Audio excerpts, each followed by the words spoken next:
تعال اقول لك ازاي تعمل كورنيشه زي دي من غير اي بلجن.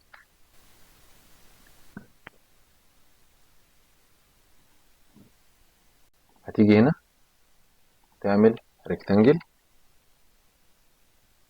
كده كده، كنترول اكس ناخده بره كده عشان نعرف نرسم عليه، كنترول في.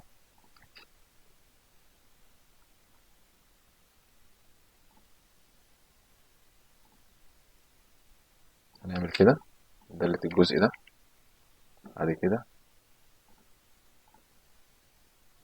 نعمل خط موازي ليه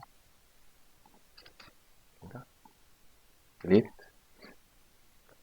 هنجيب الارك اللي هو الارك اللي بيعمل 2 بوينت، نيجي نعمله هنا كده طبعا كده، ديليت. هنجيب الدايره نعمل واحده صغيره كده في الميديا كده، ندلت الجزء اللي جوه ده. انا مش عايز الفيديو يطول كده اهو. هدلت دي، هدلت دي.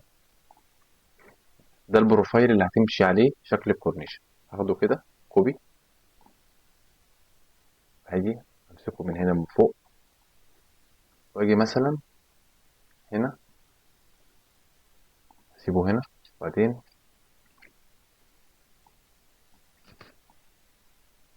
هنا اطلع بالسهم لفوق كده لغايه، بعدين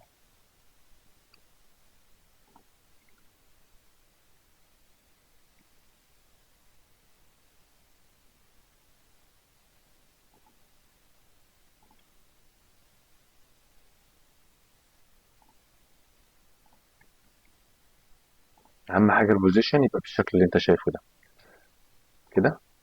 وهتيجي تمسك كل الجزء اللي هو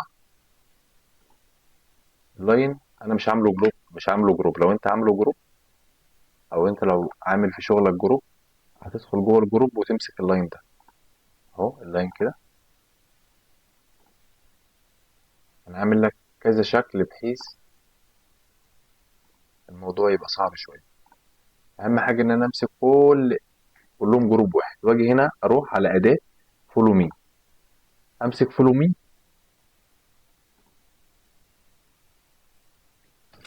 وبكده يكون عملنا الكورنيش. كل الكسرات اللي انت عملتها ظاهره اهي.